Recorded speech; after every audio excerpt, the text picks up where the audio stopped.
Okay, let's talk about congenital syphilis. Grab a piece of paper and let's go.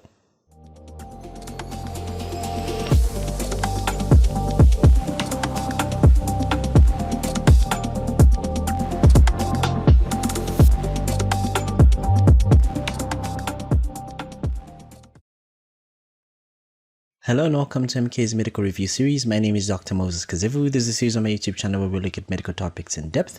Today we're going to be looking at congenital syphilis in view of pediatrics. If you haven't yet subscribed to the channel, please hit the subscribe button, hit the bell notification icon to be receiving notifications of such amazing content every time I post. Grab a piece of paper, grab your pen, and let's go. Remember that congenital syphilis is also referred to as congenital Louis or congenital Louis, however you want to pronounce it.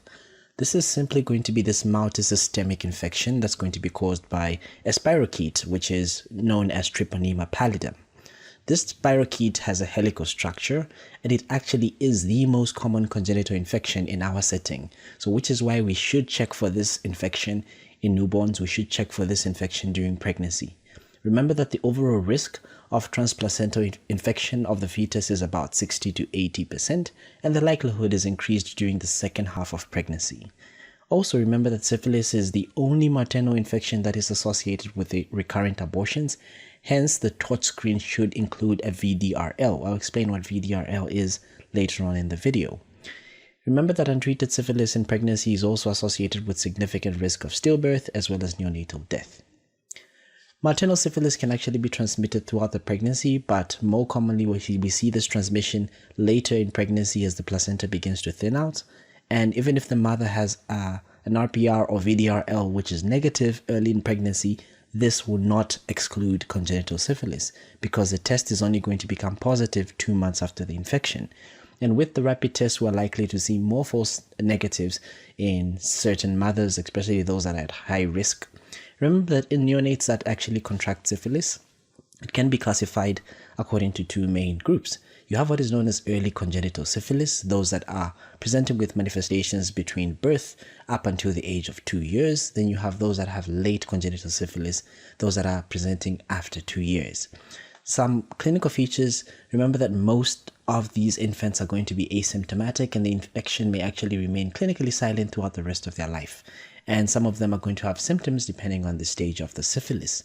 We'll start with early congenital syphilis.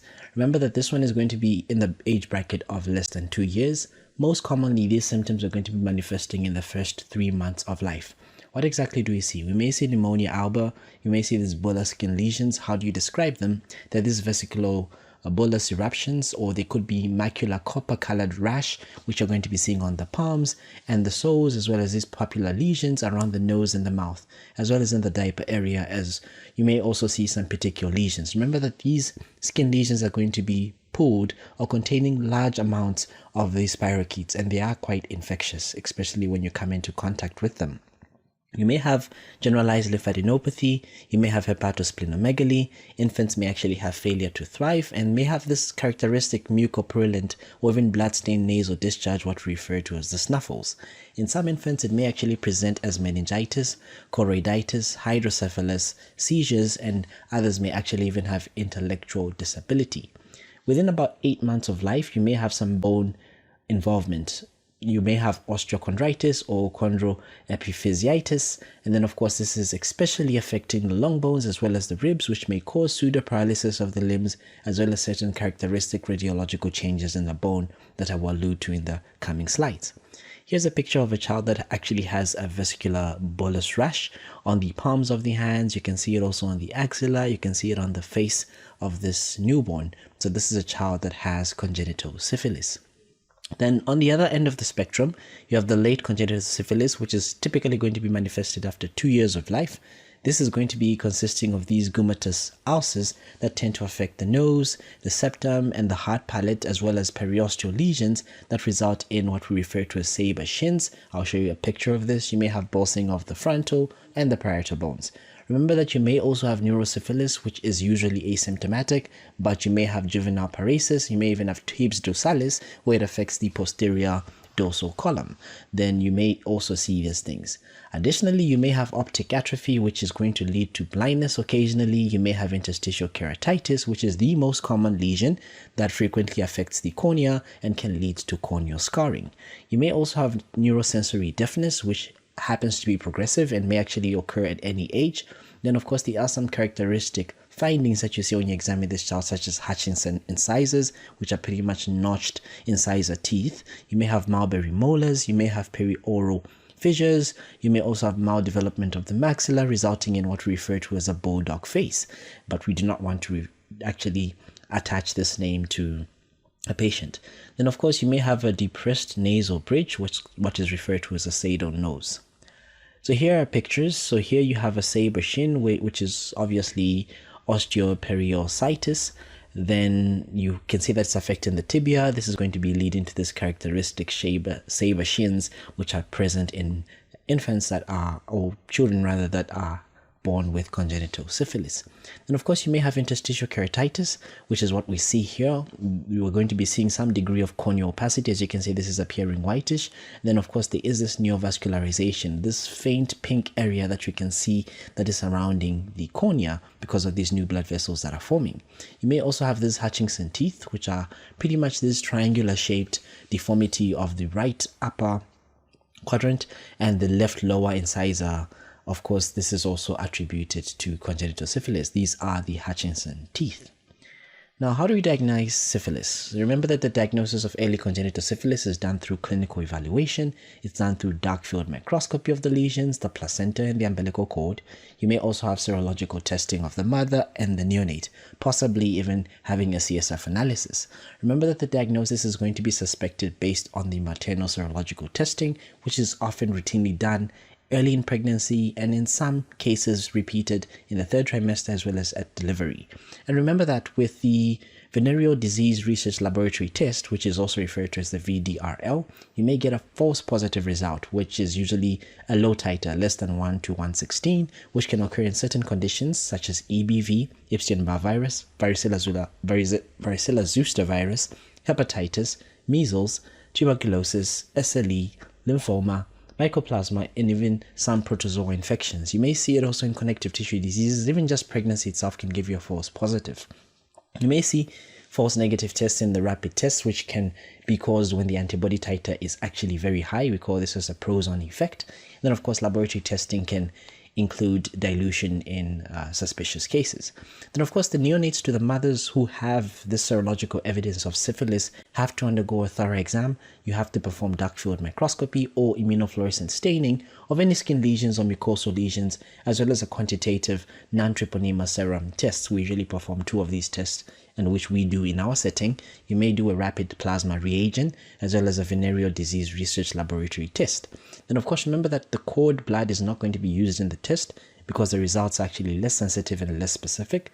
Then, of course, the placenta and the umbilical cord should also be analyzed with the dark field microscopy or the fluorescent antibody staining if you have that available. Such specific treponema tests such as treponema pallidum hemagglutination tests are actually of very little use when we're testing, especially in early congenital syphilis. Other tests that you actually want to consider include a lumbar puncture, but this is not done routinely in all the cases. But once you note that this child actually needs one, you may need this for actually CSF analysis for the cell count. You do a VDRL on the CSF as well as for protein analysis. You also want to do a full blood count, liver tests, as well as long bone x-rays. You may do other tests that are indicated clinically, for example, ophthalmological evaluations, chest x-rays, neuroimaging, and even auditory brainstem response in cases where, for example, a child is suspected to have neurosensory deafness. And of course, here's what we actually see on the bone abnormalities in syphilis. So remember that it can actually cause a wide range of abnormalities on the long bones, and these are going to be including things like periosteal reactions. You may have diffuse or even localized osteitis, and when you have this diffuse type of osteitis, we refer to it as diffuse moth-eaten changes of the shaft. And then it's a very characteristic way in which it actually presents. You may have what is known as a Weinberger sign. So this Weinberger sign is where you have this symmetrical erosions, as you can see where the arrows are actually pointing, this symmetrical erosions that are affecting the upper part of the tibia. And of course, they can also be erosions in the metaphysis of other long bones. You may also have metaphysitis, which is of course this loosened or dense band that is alternating and actually giving an appearance that of a sandwich appearance, or what we call a celery stalk appearance. Then of course you may have this excessive callus formation at the end of the long bones, and some infants may have actually one of these clinical features on radiological examination, or they may have multiple of them. And what you have to actually take really note of is, remember that microscopic visualization of the spirochetes in the sample from the neonate or from the placenta is needed for the diagnosis in some cases. Remember that the diagnosis is based on the neonatal serological testing, which is often also complicated by transplacental transfer, because remember, if the mother is having these antibodies, they can actually go through the placenta. The IgG can actually be transferred from the mother to the fetus. So this actually makes it quite difficult to make a diagnosis in the neonate, and this can actually cause a positive test in the absence of infection in the neonates. But remember that in a neonate with when you're doing the non-treponema antibody titers, and you see that they are 4 times greater than the maternal titers, would not generally result from a passive transfer. So when you see that these antibody titers are greater than 4 times than the maternal titers, then it means that the diagnosis should be considered is highly probable, or probably it's confirmed. And in neonates with low titers but typical clinical manifestations of syphilis, then we should consider syphilis as highly probable. And of course, in neonates that have no signs of illness, those that have either low or negative serological titers, syphilis should be considered probable, and subsequent approach depends on various maternal as well as neonatal factors. But of course, you want to continuously follow up these patients.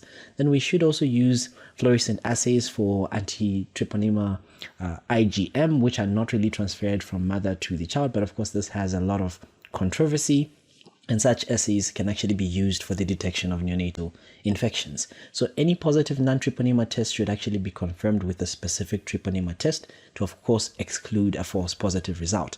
Of course, sometimes we don't really do this in our setting because we come from a resource limited area where not so many mothers can actually afford to get these confirmatory tests. And remember that the confirmatory test should not delay treatment in a symptomatic infant or in an infant that's at high risk. We don't want to wait a bit longer for you to get a positive confirmatory test. Now, when it comes to the diagnosis of late congenital syphilis, this is done through a clinical history, it's done through a distinctive physical signs, and of course, positive serological tests. Sometimes you may actually have what is known as the Hutchinson's triad, which is going to include things like interstitial keratitis, Hutchinson's incisors, as well as the 8th cranial nerve deafness. And once you see this constellation of these 3 symptoms, this is what we refer to as a Hutchinson's triad, which is often diagnostic of syphilis. Then of course, sometimes the standard non-treponema serological tests for syphilis are negative, but when you do the fluorescent treponema antibody absorption, you may actually get a positive result. Remember that the diagnosis should be considered in all cases where you actually have unexplained deafness, progressive intellectual deterioration, or keratitis. Treatment. Remember that congenital syphilis is actually a notifiable disease, so contacts should actually be traced and they should be treated. Ensure that the mothers are also treated. The treatment of choice is going to be pretty much our parenteral penicillins. So how do we do this? Again, I divided into sections. So we'll start to discuss early congenital syphilis.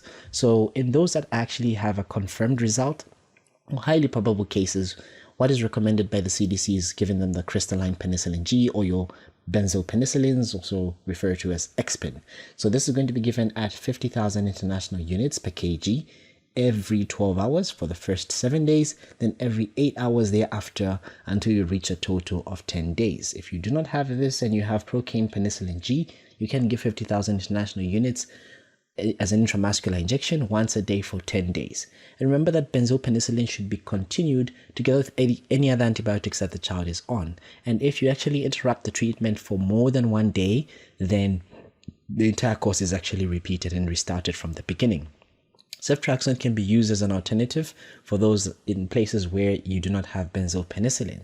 And remember that this regimen is also recommended to infants with possible syphilis if the mother fits any of these criteria. For example, if the mother had a positive result and they were not treated during the pregnancy, if the treatment status is not really known, if the treatment was less than 4 weeks before she actually went into delivery, then of course if she was inadequately treated using a non-penicillin regimen, and of course if the maternal evidence of relapse or reinfection are present, for example, a 4-fold increase in the maternal titers.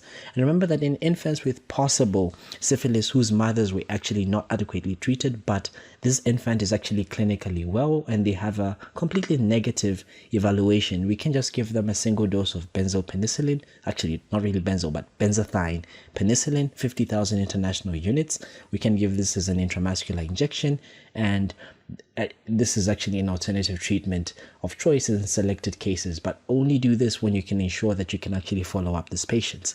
Then of course also in patients with possible syphilis whose mothers were actually adequately treated but the infants are clinically well, they can also be given a single dose of benzathine penicillin, 50,000 units per kg as an intramuscular injection. And remember that if close follow-up is ensured, then some clinicians actually can defer the penicillin and then prefer to do the non-treponema serological testing monthly for 3 months, then at 6 months. Then of course the antibodies, or actually antibiotics, are given if the titers are actually seen to rise or if they are positive at 6 months.